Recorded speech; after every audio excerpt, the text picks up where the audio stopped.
सो दोस्तों, जो वित्त वर्ष 2019-20 में चीन के साथ भारत का जो व्यापार घाटा है वो 48.66 बिलियन डॉलर हो गया है। सो क्या इससे रिलेटेड और सारी चीज़ें हैं, आइए जानते हैं नेक्स्ट स्लाइड में। सो वर्ष जो 2019-20 में चीन के साथ निर्यात जो 16.6 बिलियन डॉलर का रहा, और जबकि आयात 65.26 बिलियन डॉलर का रहा। सो अगर हम इसको मींस माइनस करेंगे 65.26 से 16.6, तो ये आएगा 48.66। जो हम बात कर रहे हैं कि व्यापार घाटा जो इतना इंडिया का रहा, ओके, 19-20 में। बट उससे पहले हम लोग जानते हैं ये व्यापार घाटा होता क्या है। सो एक बहुत ही सिंपल टर्म में आप ये जान लीजिए कि आपने अगर कोई चीज़ का आयात और निर्यात जो किया है उसका जो डिफरेंस है, अगर वो जीरो आ जाता है डिफरेंस, दैट मीन्स वहाँ कोई घाटा नहीं है। अगर वो डिफरेंस निगेटिव आता है तो आप कहेंगे कि ये घाटा हुआ है। अगर वो डिफरेंस पॉजिटिव आता है तो हम कहेंगे कि ये हमें सरप्लस हो रहा है। सो इन सिंपल टर्म हम ये कहेंगे कि हम जो चीज़, अगर किसी कंट्री से हम कोई भी चीज़ ज़्यादा मीन्स आयात कर रहे हैं और निर्यात कम कर रहे हैं, सो हमारे देश में क्या होगा कि यहाँ पे वो घाटा शो होगा, बिकॉज हम उतना चीज़ गुड्स सप्लाई नहीं कर रहे हैं दूसरी कंट्री को, उससे ज़्यादा ही निर्यात कर रहे हैं, आयात कर रहे हैं, सॉरी। दैट मीन्स हम ज़्यादा डिपेंडेंट है पर्टिकुलर कंट्री के ऊपर। सो ये हुआ कि हमें व्यापार घाटा है इसमें। मान लीजिए कि भारत चीन से $500 का एक गुड्स इंपोर्ट करता है और वो $200 का जो है एक्सपोर्ट करता है, ठीक है। सो $500 का कोई सामान भारत ने इंपोर्ट किया, आयात किया, और 200 का निर्यात किया। सो इसका डिफरेंस हम देखेंगे तो आयात ज़्यादा हो रहा है, निर्यात कम हो रहा है। दैट मीन्स इंडिया के पर्सपेक्टिव में $300 का जो घाटा है वो इंडिया के पर्सपेक्टिव में है। बट यही चीज़ चाइना के पर्सपेक्टिव में 300 का सरप्लस है। सो सिंपल टर्म में ये रहा व्यापार घाटा होता क्या है। अगेन व्यापार घाटा 18-19 में जो इंडिया का था वो 53.56 अरब डॉलर, और 2017-18 में 63 अरब dollar, that mean billion dollars में रहा। सो इन टर्म्स ऑफ 17-18, 18-19 के रेस्पेक्ट में हम बोल सकते हैं कि लगातार जो भारत का जो ग्राफ है वो डिक्लाइनिंग फेज की तरफ जा रहा है। दैट मीन्स भारत का जो व्यापार घाटा है वो कम होता जा रहा है। That is a very good for the economy and India, okay. So next, जो इंडिया बहुत सारी चीज़ें आयात कर रहा है उसमें कौन कौन सी मेजर इंपॉर्टेंट चीज़ें हैं। सो उसमें है घड़ियाँ, संगीत वाद्य यंत्र, खिलौने, खेल के सामान, फर्नीचर, गद्दे, प्लास्टिक की बहुत सारे सामान है, विद्युत उपकरण, इलेक्ट्रॉनिक्स उपकरण, ओके, रसायन, केमिकल्स, आयरन, मेटल्स और स्टील से रिलेटेड बहुत सारी चीज़ें जो इंडिया चाइना से आयात करता है। इसके अलावा उर्वरक, खनिज, ईंधन और बहुत सारी मेटल्स इसमें शामिल हैं। सो ये मेजर जो प्रोडक्ट्स हैं जिसको इंडिया चाइना से आयात करता है, ये सारी चीज़ें हैं, ओके। नाउ अगर हम देखते हैं इसमें कि भारत के साथ व्यापार घाटे पर इंडिया ने काफ़ी ज़्यादा कंसर्न रेस किया है कि मतलब जो व्यापार घाटा है बहुत ज़्यादा वाइडनिंग हो जा रहा है, हम निर्यात कम कर रहे हैं, आयात ज़्यादा कर रहे हैं।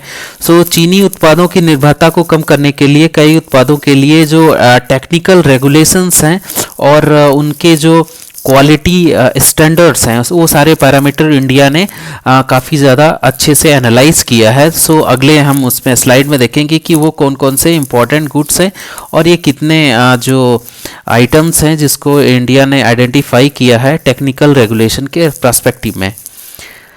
नाउ जो टेक्निकल रेगुलेशंस की हम बात कर रहे थे उसमें भारत के द्वारा 371 उत्पादों की पहचान की गई है जो कि हम चाइना से इंपोर्ट करते हैं। इसमें से जो 150 उत्पाद हैं उनकी जो कुल वैल्यू है 47 बिलियन डॉलर की है। तो ये जो 150 उत्पाद हैं ये काफ़ी ज़्यादा यूनिक हैं और बहुत सारा मतलब जो इंडिया का पैसा खर्च होता है इनमें ज़्यादा खर्च होता है। तो इंडिया ने अभी हाल ही में ये 150 जो लिस्ट आउट किए हैं प्रोडक्ट, उसको टेक्निकल रेगुलेशन के श्रेणी में लाएंगे और उस पर कुछ इम्पॉर्टेंट जो ड्यूटीज़ होती हैं वो इम्पोज किया जाएगा, जिससे कि जो व्यापार घाटा है वो मिनिमम हो, कम से कम हो। ओके, सो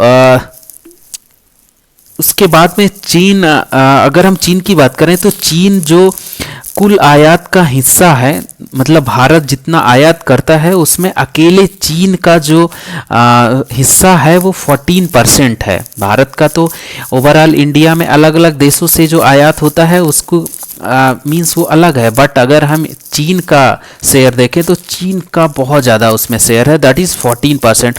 और उसमें कौन कौन सी चीज़ें मेजर हैं, जैसे कि मोबाइल फ़ोन, दूरसंचार के उपकरण हैं, बिजली, प्लास्टिक के खिलौने और जो फार्मास्यूटिकल प्रोडक्ट्स हैं, और इसके अलावा बहुत सारे सर्विस सेक्टर के इम्पॉर्टेंट चीज़ें हैं जो कि भारत चाइना से आयात करता है।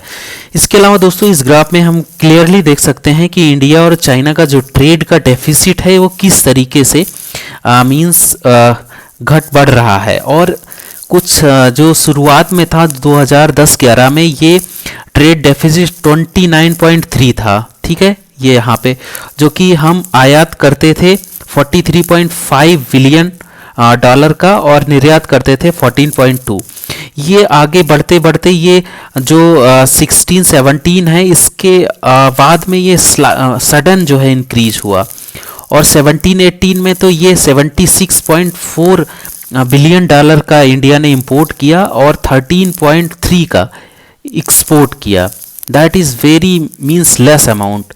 अगेन जो व्यापार घाटा है इस पर्टिकुलर ईयर में 2017-18 में ये 63 बिलियन डॉलर का था, जो कि काफ़ी मैक्सिमम है। उसके बाद में इंडिया ने काफ़ी ज़्यादा इम्पॉर्टेंट स्टेप लिए और ये धीरे धीरे डिक्लाइनिंग फेज की तरफ जाने लगा। सो अब जो finally 48.66 that is approximately 48.7 billion dollar का जो है व्यापार घाटा हो चुका है।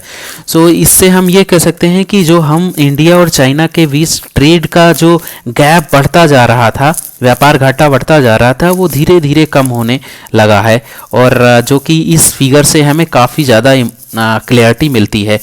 अगेन जो अभी रिसेंट में डेटा आएगा जो कि अभी अपडेट नहीं हुआ है, जो लॉकडाउन और इन सब फेज़ की वजह से और लद्दाख लैंड ये फेस ऑफ की वजह से ये सारा चीज़ें इसमें और ज़्यादा कमी आएगी। भारत का जो इंपोर्ट एक्सपोर्ट का जो बैलेंस है उसमें जो व्यापार घाटा है वो और ज़्यादा कम देखने को मिलेगा। सो इस प्रकार से दोस्तों जो इंडिया का मींस पार्टनर है, जहाँ से भारत मेजर जो कंट्रीज़ हैं वहाँ से इंपोर्ट करता है गुड्स को, सो उसमें आसियान कंट्री हैं, साउथ कोरिया है, जापान है, मलेशिया है, साउथ एशिया और चाइना। और इस प्रकार से हम इस क्लियरली देख सकते हैं कि हर एक कंट्री से जो प्रीवियस ईयर के पर्सपेक्टिव में हम देखेंगे तो जो इंपोर्ट है वो कम हुआ है। जैसे आसियान से 5% कम इंडिया ने इंपोर्ट किया, अगेन साउथ कोरिया से 5.1, जापान से 3.30, मलेशिया से 4.7। ओके, मलेशिया से भारत ज़्यादा से ज़्यादा मींस पाम ऑयल का इंपोर्ट करता था, और मलेशिया सरकार ने कुछ कश्मीर पे ऐसे स्टेटमेंट दिए जिससे सरकार ने काफ़ी ज़्यादा कड़े एक्शन लिए, और इस वजह से यहाँ पे क्लियरली रिफ्लेक्शन हमें देखने को मिल रहा है, जो कि इंपोर्ट में काफ़ी ज़्यादा कमी आई है। 4.7% इंडिया ने अपना जो इंपोर्ट है वो कम कर दिया मलेशिया से। इस प्रकार साउथ एशिया में 14.7 की गिरावट आई है, और अगेन चाइना से जो इंपोर्ट होता है वो 3.70 कम हुआ है इन ईयर अप्रैल से दिसंबर 2019-20 में, ठीक है।